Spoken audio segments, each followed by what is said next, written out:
Welcome back to GDC. Hope you guys had a warm lunch to thaw yourselves out. So this is my 11th GDC, but my very first solo talk, so I'm really excited to be here. My name is Peet Cooper.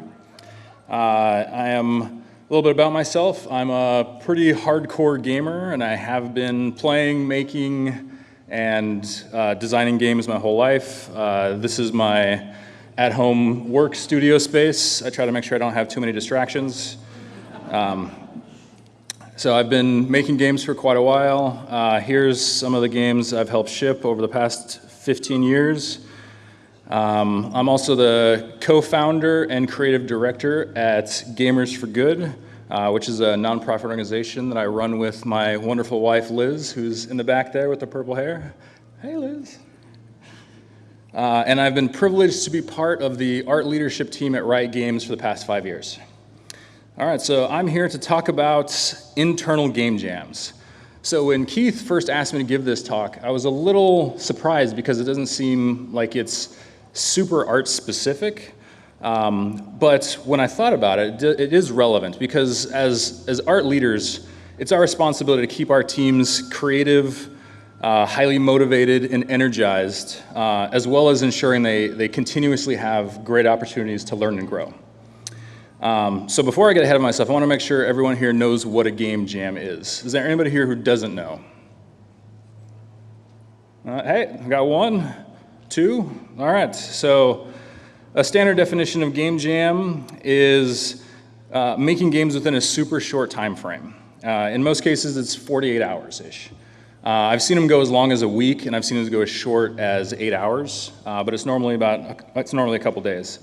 And they normally have a general theme, something to constrain the team a little bit so that they have things to collaborate on. So what I want to talk about is a little bit different. It's something I like to call a company jam. And what that is, it's basically giving cross-discipline groups freedom to try things way outside the box. So it doesn't necessarily have to be games, but it's basically just finding ways to get teams doing things. Now the important thing, it needs to also still have this super short time frame and hopefully some general theme or constraint, but the cross-discipline part is very important. It's really easy to say, hey, concept artists, spend a couple days concepting whatever you want. You'll get a whole bunch of really cool drawings, and that's great. But when you make it cross-discipline, when you combine an engineer, an animator, a VFX artist, that unlocks everybody's individual skills, and then the sky's the limit on what they can make. So for a couple of brief examples of how I've seen this work in the past, is I worked at a studio called N-Space many years ago in Orlando. And after we shipped a game, we were given a few days to try an art prototype. So we had full freedom to do whatever we wanted within the constraints of it had to run on the GameCube. This was also around the time that Doom 3 came out, so we also want to try some cool dynamic lighting. Anyone who's worked on the GameCube knows that's almost impossible.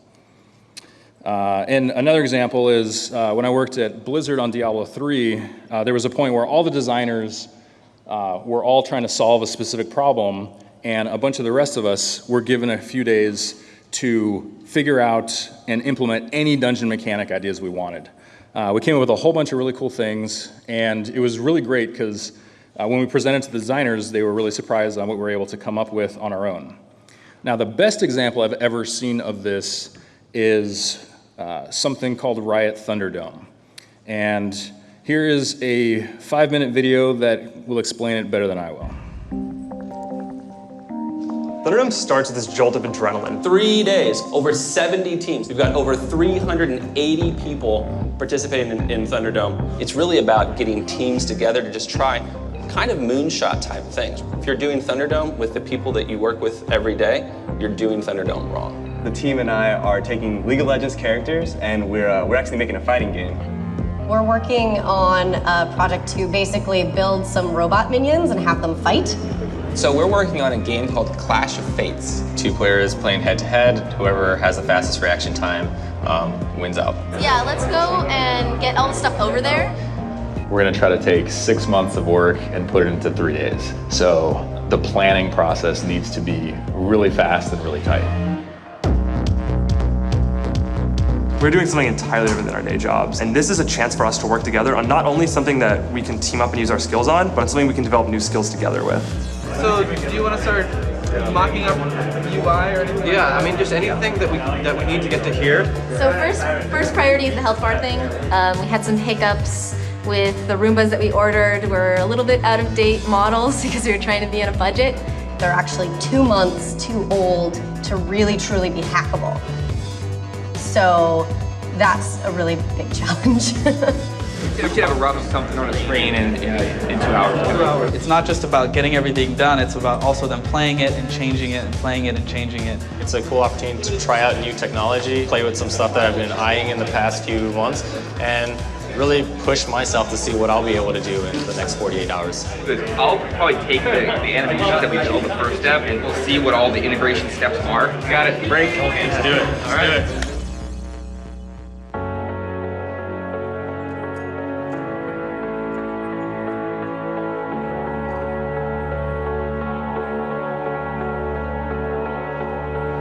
Day 2 is just sort of, most of the day is just freaking out and wondering if we can get done on time. You know, it was really great to see the minion molds progressing and like, it was starting to really look like minions. I sat down and just basically started editing the code that we had done and refactoring that, doing the lights blinking and the eyes and the wand.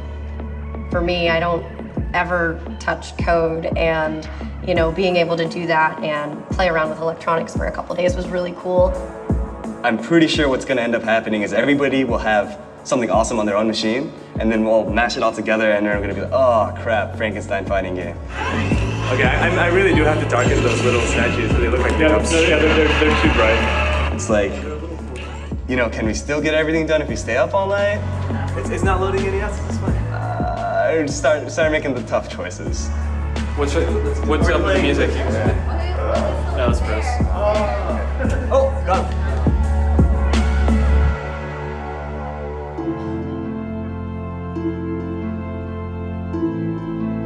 Do we have time for it? You should try it even if we don't. Yeah, we have an hour and a half left to cut off. Right now we're just polishing up. We've been up, myself, Seven, Jane, we're here all night last night. We're not necessarily the appropriate people to make this type of game by our job title, but absolutely by what our passions are. Is it working? I want to try. Best of 3. As much planning as you do with creating games, you never really know if something's fun until you have your hands on it, you know? And that always feels so good when it's like, oh my God, I played it and it was fun.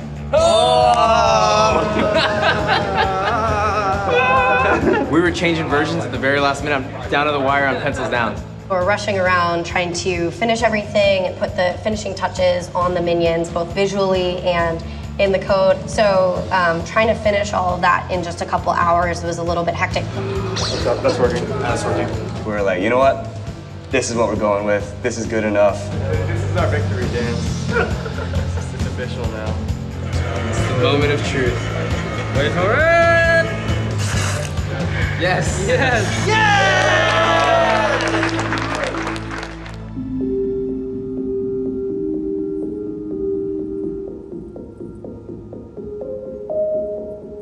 At the end of Thunderdome, we have this awesome science fair where everybody presents the work that they've been doing for the past 3 days. I want one. We're a very teamwork-oriented company. Engineers, it's programmers, it's artists, you know, audio, everything comes together to create these things. And it's sort of how we work at Riot. You know, there aren't a lot of barriers between different disciplines. Everybody crushes together and makes something cool. 3 days ago, this was just like an idea in our heads, and now it's a thing we're actually playing.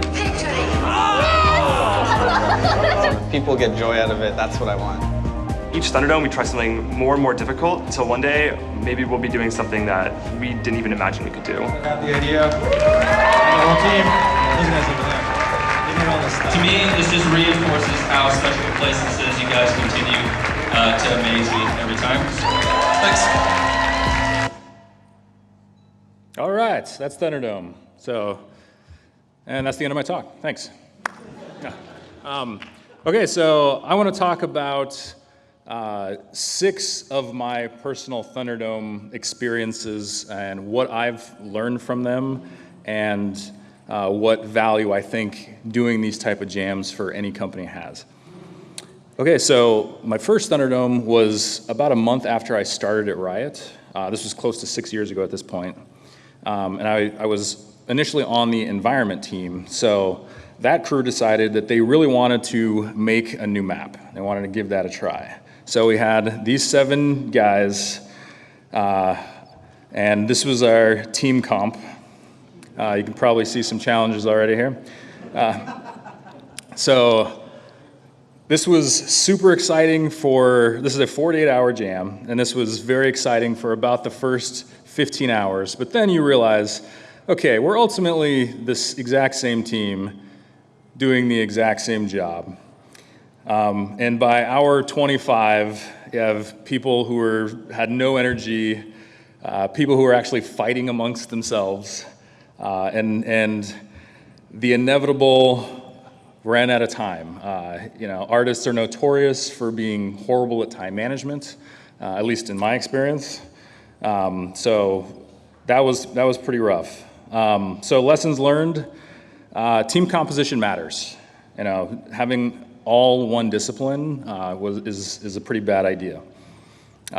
Working with new people is really important. It teaches you a lot about teamwork, collaboration. Finishing something is important. We went in saying we're just gonna have fun, and whether we get done with something or not, it's all good. But I could tell everyone on the team was really disappointed because we weren't able to get it done. And producers. While I've always appreciated producers, I appreciate them a whole lot more during a very tight game jam session of 48 hours. And it doesn't really have to be a producer per se, just someone who's paying attention to the time, who's allocating resources appropriately, who's ensuring people are hitting milestones, and it's, I gotta have those organized people in place. Okay, so fast forward to the next Thunderdome. So this was right before League of Legends All-Star break, where we have pro players, and we have this thing where some of the pros do one-on-one matches. So we decided, let's try to make a 1v1 mode during Thunderdome. And this time, we learned from our mistakes.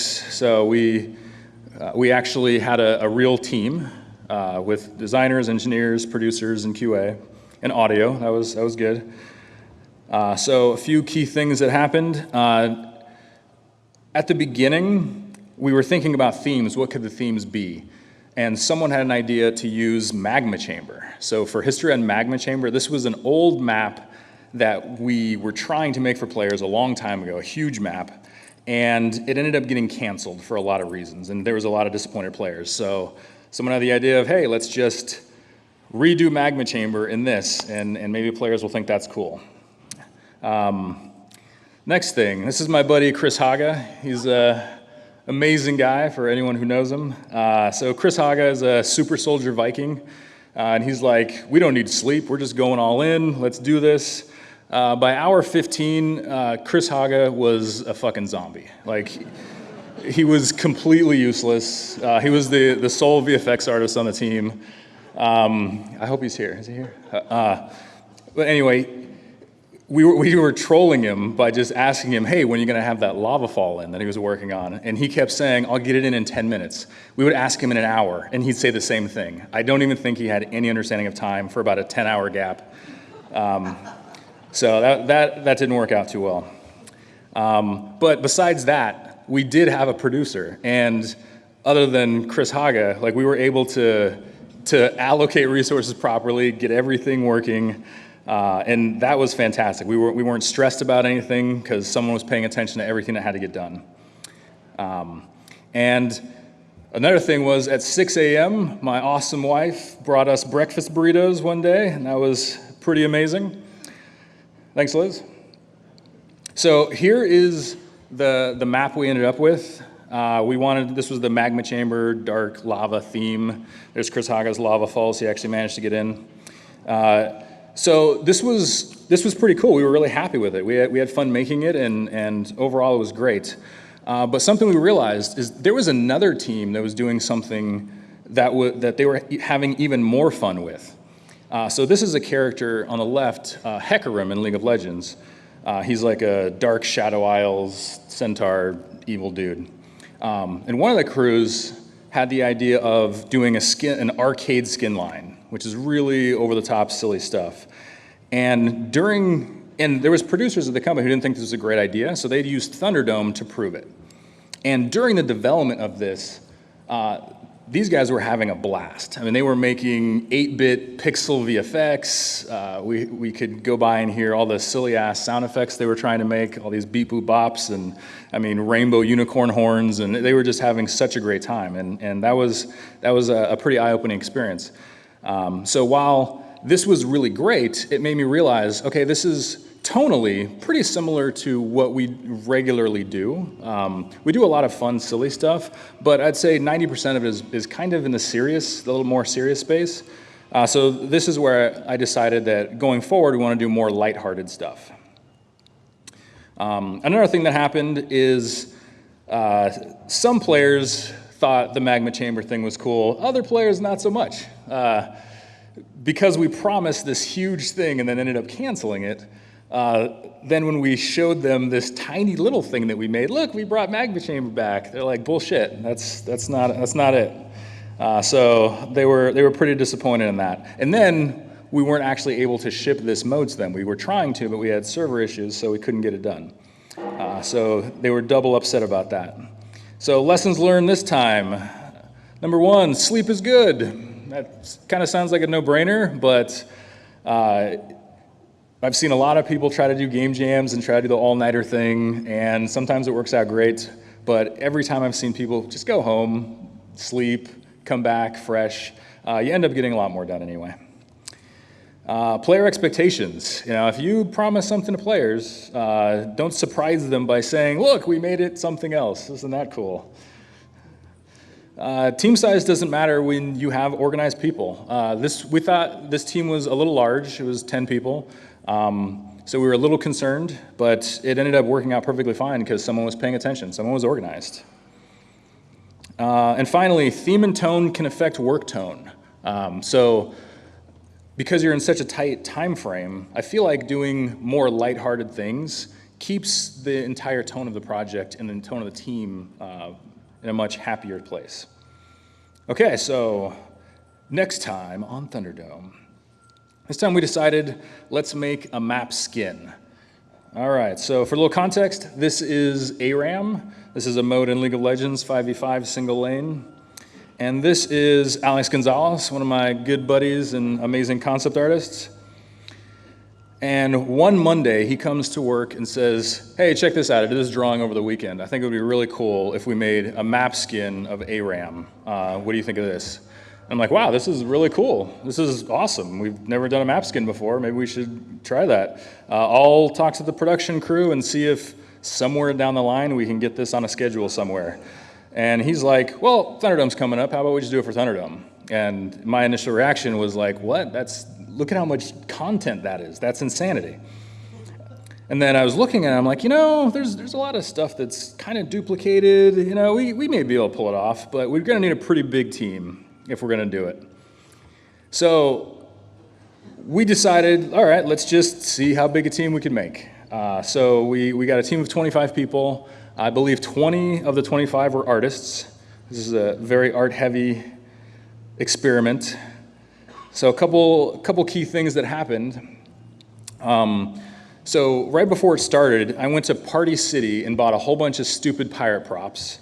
I bought foam swords and hats and eye patches, doubloons. Actually I was shocked, they had a pirate ship pinata. I was like, sweet, it's perfect.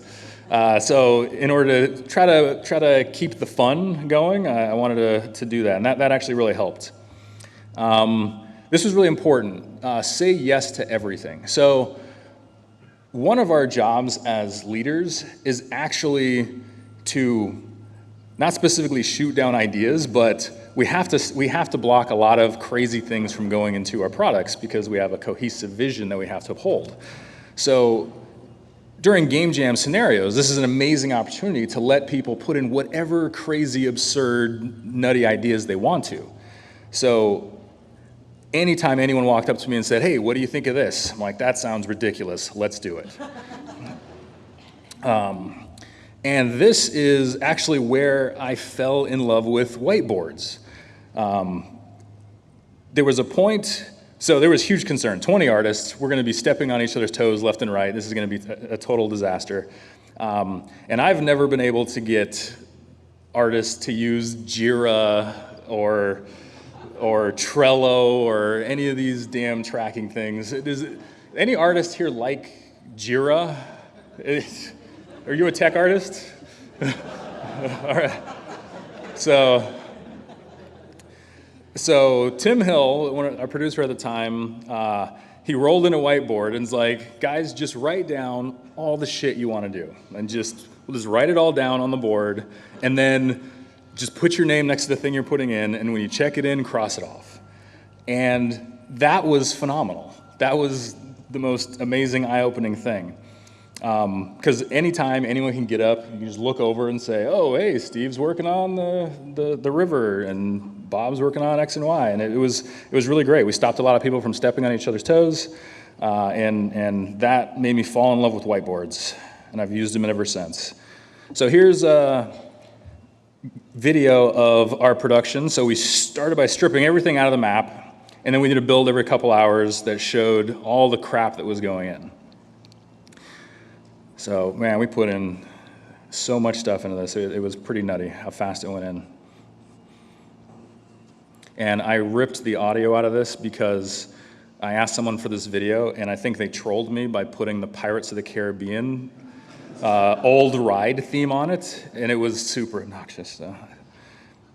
So yeah, we made all new Nexuses, turrets, minions, just tons and tons of content. We actually figured out new tech that we ended up using in the future, things like rotating turrets, lots of destruction, made a new mini-map in the bottom corner. People are just throwing in all sorts of stuff. I don't even know what that is.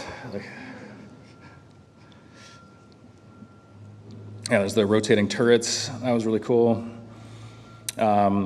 This was a really neat thing. Someone put in the two boats, and they made it so when one of the red side turrets gets destroyed, the blue ship shoots, and vice versa. And then when the last turret gets destroyed, that ship goes down. So there was just a lot of people trying brand new things that nobody knew how we would make them work, and it was great. Nobody was saying no to anything. We were all just trying to get stuff in. And then here's this great illustration made by Bo Liu in about 12 hours. He's awesome. All right, so my lessons learned from this is big teams are awesome. Like, we were really concerned about how large this team was, and it worked out super well. So we're like, sweet, there's no downside. As long as you have organized people, you can make it happen. Prioritizing having fun was a really big win. Like, everyone had a great time the whole time. Whiteboard tracking for the win. Holy shit, I love whiteboards, as you can tell from this talk.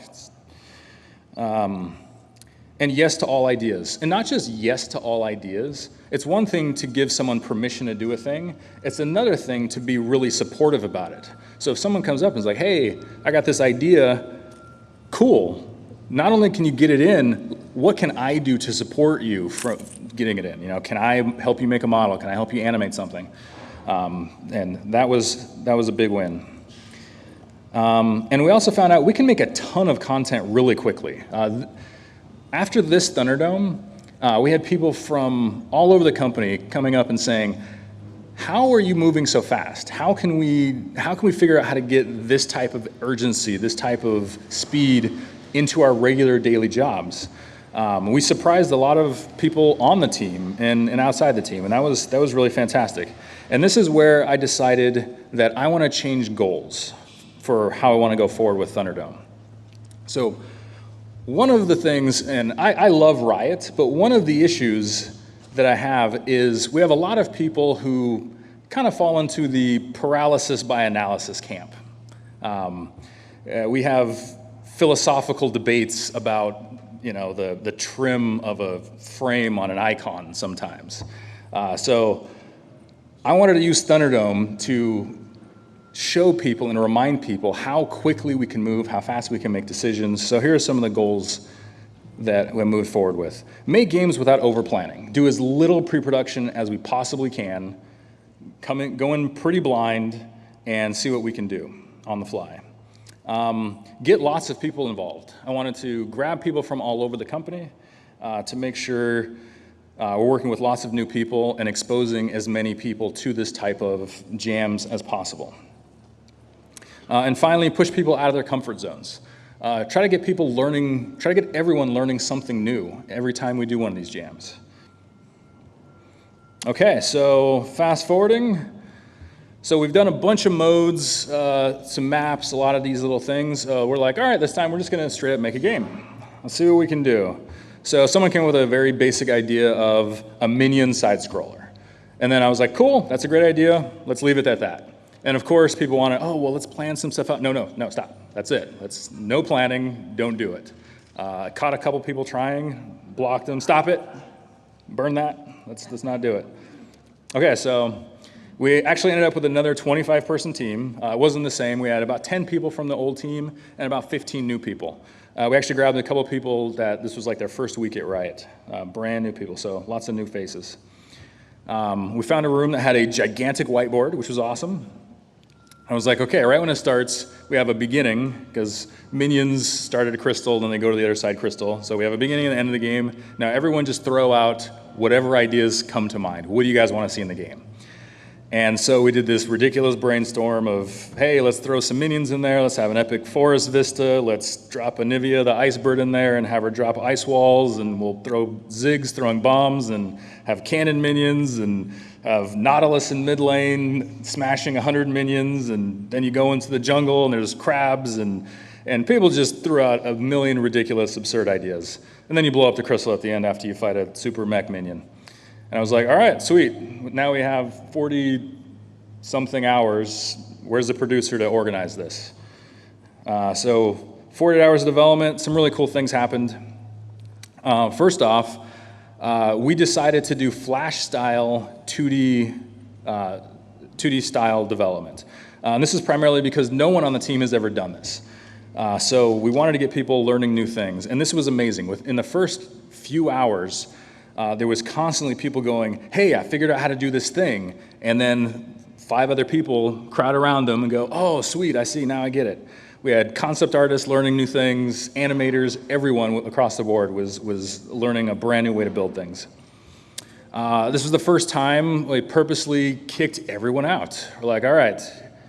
We probably had 1 or 2 people who did a couple the super lates or all-nighters, but the vast majority of everyone were like, go home, get a good night's sleep, 9 or 10 p.m., you know, take off, and then come in the morning fresh.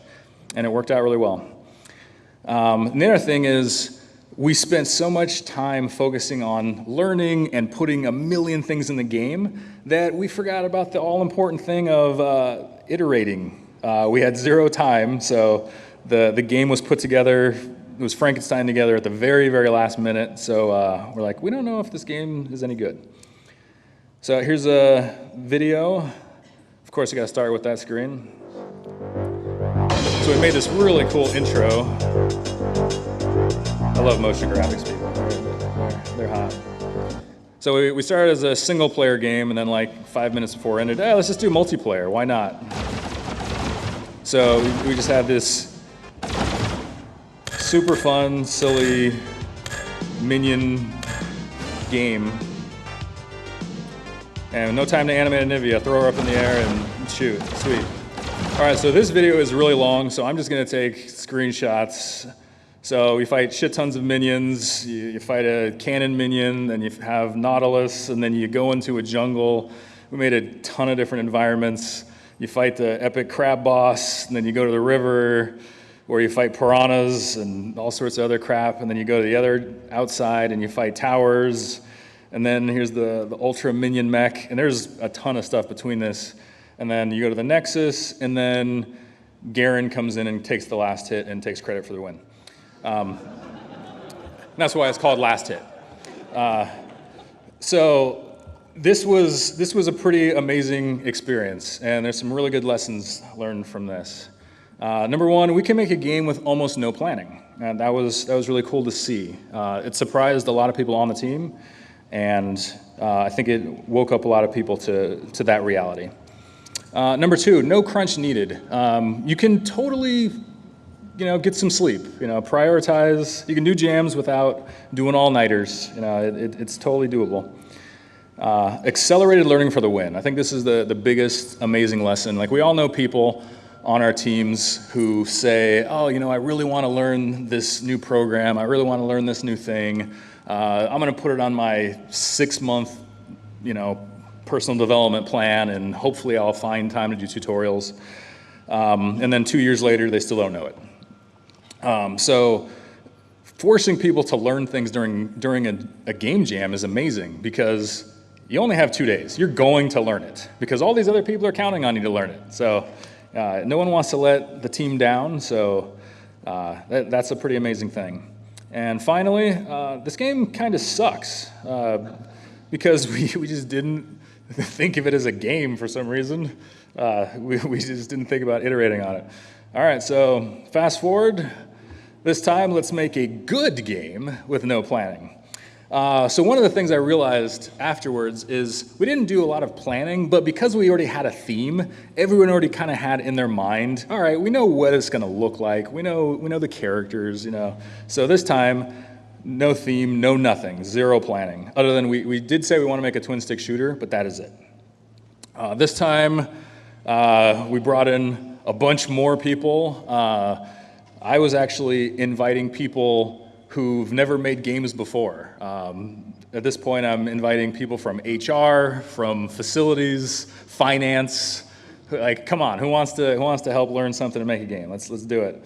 So when Thunderdome started, we had a vote. We just had everyone in a room and say, okay, let's vote on what themes you guys want to make. What's the characters? What's the environment? See if we can make a game designed by committee and still actually have it be good. So like I said before, we were asking a lot of other people, and also this time, well, one of the things that stops people from doing Thunderdome at Riot is people are really busy, so there's like a big commitment to say, okay, I'm gonna go ahead and do the whole end of the week. I'm just committing to Thunderdome. So a lot of people have meetings, a lot of people have end of the week milestones they're still trying to hit. So this time, I just said, you know what, if you can dedicate any time, an hour, 2 hours, if you just want to stay one evening, it doesn't even matter. Like, anything you want to contribute, that's awesome. Like, you can totally be part of the team. So another cool thing is we had a cool twin-stick shooter up and running pretty quickly, but we didn't have any really interesting, unique mechanic. And I believe it was one of the guys on the merge team who actually came up with the idea of having like these Tetris-style blocks falling into the play space and creating blockers, and that was really cool. So this is my buddy Warren, who is a phenomenal animator. He doesn't look anything like this. He doesn't wear glasses or ties or anything. I just love this picture. And late in the second day, he walks up to me and says, hey, we're just about done with all of the animation of the game. I want to try making an intro cutscene thing. And I'm like, okay, so you're saying, I'm like, do you have a plan? He's like, no. I'm like, okay, awesome. So within the next couple hours, you want to plan, storyboard, animate, find audio support to get an intro into the game. All right, let's see if we can make it happen. And actually did. And Liz made us some awesome arcade-themed cupcakes. Thanks again, Liz. My wife, she's amazing. So here's a ready? Video. Hell yeah. Arcade? This is where we were voting. Looks like our MVP is going to be Lucian Jinx.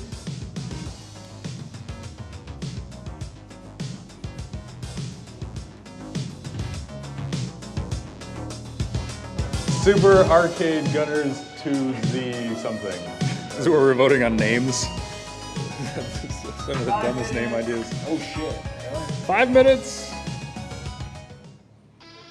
Good morning, everybody. Whoa, that's loud. Welcome to day 2. Whee! Day 2 of making a fucking game. So here we are. Wow, Wednesday's dead. Bow, 9 a.m. is dead. We'll call that 10. Just kidding, 10 is dead. Where are we at? 10:41 to 1 o'clock. All right, who's the engineers? How much time we got? Someone who knows math. Tell me how much time we got. We actually made t-shirts. That was pretty funny. So we found out one of the people's SOs has a side t-shirt company. So we're like, can we just get t-shirts made like right now? Who's got a graphic? Let's do it. And that was fun. And here's the actual story trailer and gameplay thing.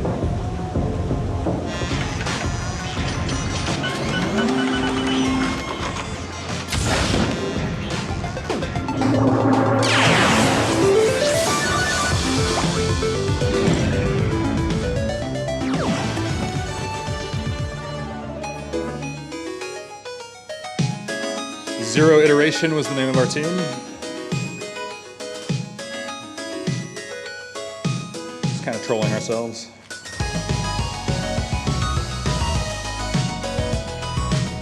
So this was like a Smash TV kind of thing. The Garen gun fires spinning Garens.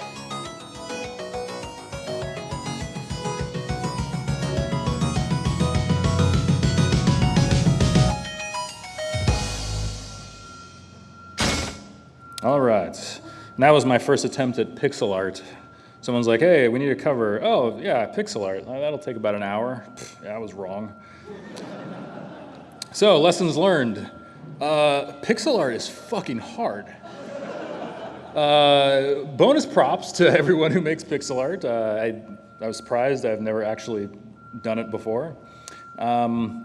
Next thing is part-timers welcome. That was a really big win, letting people join who, it just basically alleviated anyone from having an excuse to not join in, right? It's like, hey, if you have 2 hours, if you have a lunch break, come on and learn something real quick, have fun. This is an obvious one. The best ideas can come from anyone. I mean, everyone knows that, but it's really great when there's super clear examples to point out to people. And anyone can help make games. Like, I mean, we really had all sorts of people on the team who aren't even game developers join in, learn how to animate something real quick, learn how to do a VFX, learn how to implement a model. That was really great to see. All right, and for the final one, we decided let's see if we can make and ship a game with players. So here's the pitch.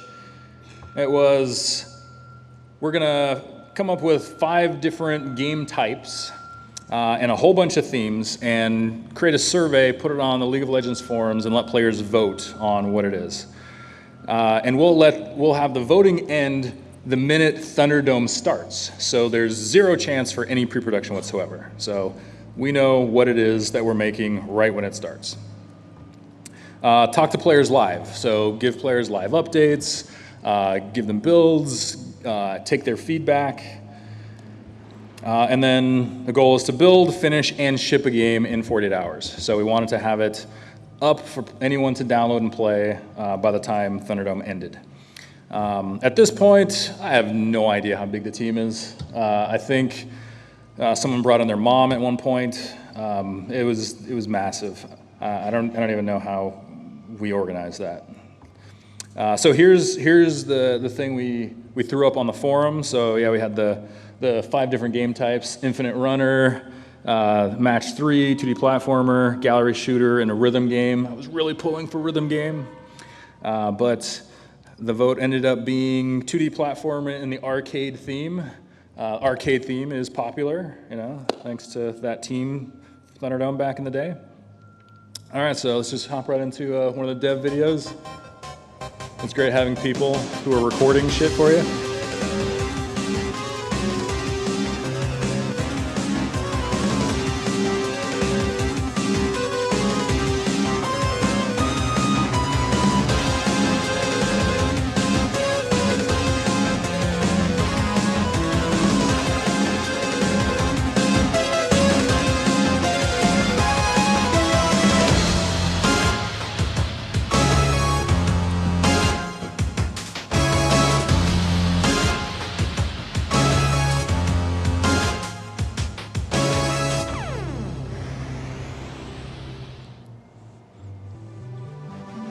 Oh, this was the little end sequence, what you get when you win the game.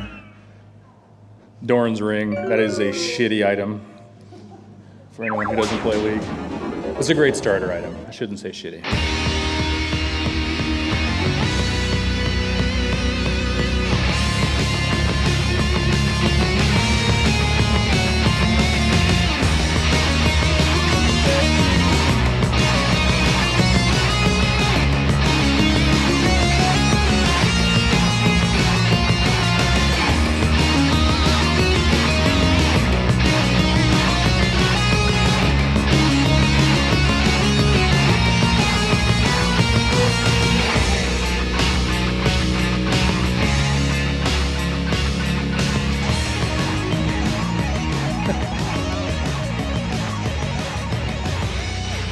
My job is to stand over people, as you can see.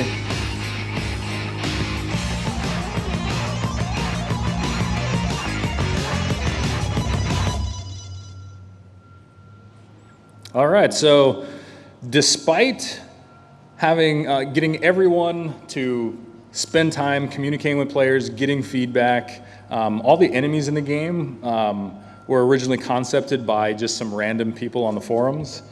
Which was really great, and then we were translating the game. Despite that, this went really, really smooth. It was actually strange. I remember looking over at our head producer, Blake, when we were about halfway through going, why is this going so well? Normally, stuff is on fire, like things are breaking left and right. We have people putting things in that have never put anything in before, so you know what that looks like. But this went crazy smooth, and that was amazing. And here is our actual game trailer with this is what it ended up being.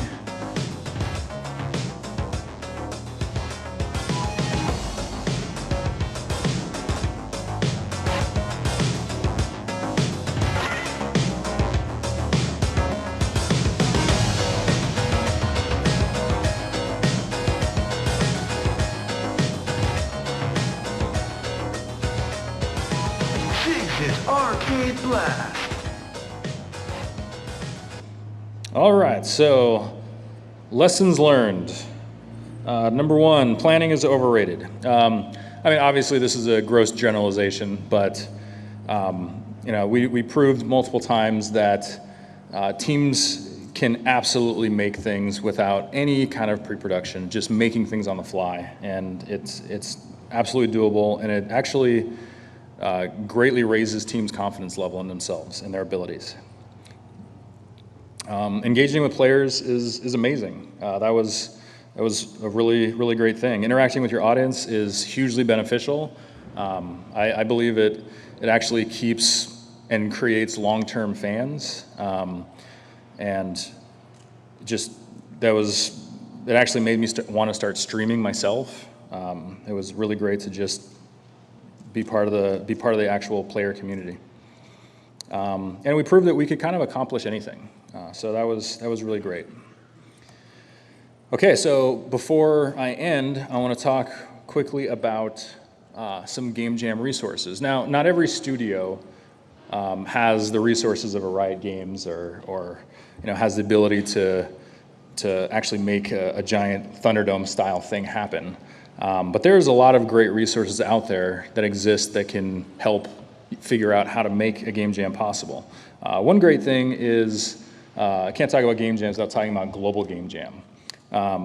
Global Game Jam is this amazing worldwide game jam that happens every January, and it's huge. So as of February 24th, the day I made this slide, there was 42,811 people registered at 803 jam sites located in 108 countries around the world. So Global Game Jam is really massive. So here's some of the posters that are made for the different locations. So there's Mexico and Singapore, and I had to represent Portland. That's my jam site. And here's some pictures of some of the people who are at these jam sites. Some of them are small, there's 15 people, and other ones have hundreds of people that show up to do this. So Global Game Jam is an amazing thing. And there's ways you can help by simply, if you can just have Global Game Jam happens over the weekend. So if you can get your office to just sponsor a Global Game Jam for your teams, that'll be a really amazing thing for them. You could also do simple things like sponsoring with supplies, snacks, and t-shirts. You could even do a thing where allowing your people to go to Global Game Jam over a weekend and then giving them the next Monday off. And that would be the only thing you actually have to do yourself, is eat one day. Now, Global Game Jam always happens at the same time in January, but there's game jams happening all the time. So this is a site called Game Jams on itch.io, and this is a huge calendar, and it's always full of shit tons of game jams that are going on at any time, and anyone can just hop in and join. There's one on the far right that was called No Shit Sherlock Jam. That was one I wanted to join. I have no idea what that theme is, but that's cool. There's another site called indiegamejams.com, and when I made this, there was over 50 game jams happening at the time I was making this presentation. So game jams are always going on. So for closing thoughts, so I've seen firsthand how amazing game jams are for building teamwork skills with individuals. So much amazing creative problem solving happens on the fly during these. Time management, like huge improvements. Myself and everyone on my team who's done this learns how to really focus on getting things done in a very timely manner. It also gives people fresh perspective. I mean, a lot of us work on these huge games that take sometimes years and years to make. So allowing your teams a couple days to just kind of make something from scratch, separate themselves from the product for a couple days, it really gives them, I think it can really give them a very fresh perspective and help them out. Sense of accomplishment is huge also. Like a lot of us work on games that get canceled or again take a long time to make. Being able to say, our goal is to make something really quickly in 2 days, and having it done, finished, and everyone's relieved and excited about that. And finally, creative freedom. We can't all let all of our people throw in all their crazy ideas, but game jams are an amazing opportunity to let that happen. Creative freedom is super important for creative people. So finding these small windows to make sure your teams can do whatever wild thing they want is really important, and they'll appreciate it. All right, and that's all I got. So thank you very much.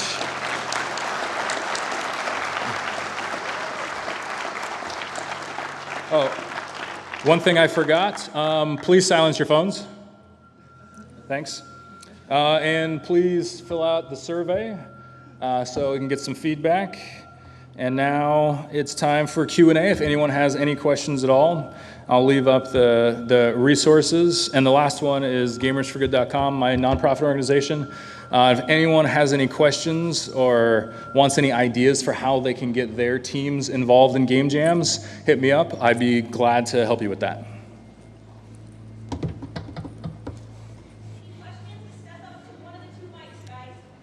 Hey. Hello. When do you do them? Like on the week, on the weekends? It's really whatever works for you. I mean, most game jams are actually happening on the weekend. Yeah, but at Riot. At Riot, we do it during the week. So we start at noon on Wednesday, and we end noon on Friday. Thanks. Yep, and we try to do them about twice a year. Thanks for the talk. It was great. I see you put together big teams. How do you go about breaking those teams into smaller pods or into smaller teams that could work together? Or do you guys just all work on things individually? Well, we make sure, when we start, we make sure we have some type of very basic leadership structure where it's like, okay, we know we want to have someone in charge of making sure the characters are getting in the game. Someone makes sure, we definitely have a lead producer. Everyone knows who that is. And then based on the size of the team, we try to have a few of those. So For the most part, it's pretty just chaotic. Everyone figures out where they kind of fit in and where they can slot in. And then the producer guides the team on time. Is he the guy is there someone that's basically going, hey, can we get this by 2 p.m.? Yes, absolutely. Okay, that's what the producers are doing. All right, cool. They're basically saying, hey guys, here's the whole project. Sure, we can keep throwing shit in, but some of this other stuff's getting cut. Cool. So we put it all out there, and then, it's like, cool, you guys want to add a new submarine? Awesome. This other thing is gone. All right, thank you. Hey, so I have a question.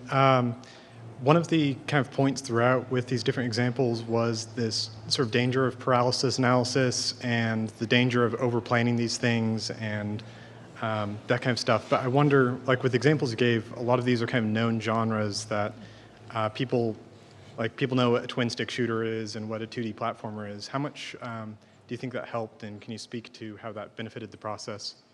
Well, I mean, a 2D platformer is still a pretty broad thing. But yeah, it definitely helps. It definitely helps to have some kind of very small basic constraint so people have something to rally around. Because if you don't have that, you'll be spending the very beginning of a game jam or even a game cycle just fighting over, are we making an open world thing? Are we making a fishing simulator? Like, what are we doing? So I definitely think having at least the genre or just some kind of thing in place at the start is really going to save time. Okay, thanks. Well, hello. I think that was a very interesting talk, and also especially to foment the creativity inside the team, and also get to know the people inside the team. I think that was really informative about that. My question was more about even though you say that in these jams planning may not be necessary, but I think there's also a sense of scope, right? So how do you keep the scope so that you can actually finish the game by the end of the 48 hours? We normally don't worry about scope at the start. We just kind of let people go insane, and then about halfway through, we just start killing things. Just, sure, go ahead, balloon out of control, and then it's going to end up getting reined back in at the end. We actually end up making a ton of content that doesn't get in, and that's fine. That's just part of the process. Okay, thank you. Hey, how's it going, Pete? Great talk. Thank you. Appreciated it. Is it okay to ask a two-parter? Is that not allowed? For you, yes. Oh, you owe me okay. Thank you. $5 for that, though. Okay. Okay, so the first part is, so on the very first Thunderdome, how did you convince, or how was management convinced that it'd be okay to take 10 to 20 people out of production and to work on something that wasn't product related? How did Riot justify that cost? You're talking about just Thunderdome in general? Thunderdome in general, yeah, that first one, obviously over time it proved it had value. Well, but on the first one, how was it just a leap of faith? Well, I wasn't there for the very first Thunderdome. My first Thunderdome was Thunderdome 2. But I think what I believe is it's really about people are working on a game like League of Legends, which is a gigantic game, and it's very easy, they're doing the same job over and over. And so the desire and need for a different creative outlet for the people, I think is just really important, and that was recognized. Cool. And the second part is the things that you learned over these 5 or so Thunderdomes, all these awesome learnings that you got, do they scale to a larger team, or do they only work in small 40-something teams? I think they scale infinitely. Yeah, I think there's... Okay. Yeah. Cool. Thanks, Pete. Sorry, I mean, is there something more specific you're referring to? Yeah, it seems as though a lot of times your findings where planning is overrated, right? And I know that was a gross generalization, you said that. But it seems like you just get a bunch of really creative people that are super passionate and just let it rip, and they're confident in what they're doing, and they all have a shared vision. I mean, is that all really it takes? Is it? Well, I guess what I'm asking is, how do you maintain that alignment of vision across larger groups of people so that they know exactly what they're making? Are you talking about for a game jam or for a game product? I'm talking about a game product. Do these game jam methodologies apply to product? I think they do to some degree, But a lot of what this is about doing something absurd. I see. Most of the stuff is not shippable content. You know, it's just doing something fun, something super creative, building confidence for your team, making sure they're aware that, hey, if I needed to make a model with zero planning in one day, I totally could do that. So I don't think a lot of this translates directly to like big AAA products. Yeah. But it's really just about giving teams the opportunity to collaborate with new people, to build confidence in their abilities, to just have fun. And that's what they take back to their desk. Like when it's all said and done, they take back the experience, the camaraderie, the ability and confidence in themselves that they can make something really, really super fast, right? Yeah, and it's also just the kind of reboot. You work on the same thing every single day. It's very easy to just kind of get into that mental funk. So just taking a couple days and doing something totally different can help reset you creatively. Cool. Thanks, Pete. Creatively. Hi there, Pete. Hello. This was a great talk. Thanks. I was wondering if there were any specific methods of brainstorming that you used. Yeah, we used a lot of whiteboards, which were awesome. I'm not starting a whiteboard company or anything, but yeah, we did a lot of whiteboard brainstorming where we just grabbed a few people and said, hey, this is going to be the crew that needs to do this one part of this. Let's sit down and talk about what we want to do. And all right, how much time do we have? And we just scribble it all out. And then we put names on everything. That's the most important thing. Put names to every task, or that one floating task with no name on it is going to be floating and never get done. So yeah, it's just really writing things down. Awesome. Thank you. Oh, hey, Pete. Oh, man, it's loud. Sick talk. Also great Aurelia teaser. I saw that. That was neat. So I'm actually a student, and I've participated in Global Game Jam myself and a few other itch jams. So I'm wondering, what would you say some of the benefits of doing them when you're still kind of are trying to get your foot in the door compared to like when you're in a company? What kind of do you think there's like a huge benefit from maybe starting these projects and then expanding them possibly into like bigger projects that you can show off for your own work? I guess what I'm saying is when you're kind of when you're still learning and you kind of get together with a bunch of people that are still learning compared to when all of you are already professionals, what's some of the benefits of that compared to when you're already you're out there compared to when you're still trying to squeeze your way through the door? Oh, there's huge benefits for students doing game jams. One of the biggest problems I see with students regularly is they don't know how to collaborate. They don't work within each other, and they also they scope out of control. I've seen so many student projects that are like, I'm a student, I'm making an MMO by myself. I'm like, what are you doing? So that constraint of a couple days is absolutely fantastic, and it'll ensure you're collaborating and you're getting something done. So you'll learn, as a student, learning time management is fantastic. I don't think I've ever hired someone out of school who has any understanding of time management. So please do that. Yeah. All right. Thank you very much. You know what I'm talking about. Hey. Great talk. I was wondering, how do you motivate people for game jams or stuff like this?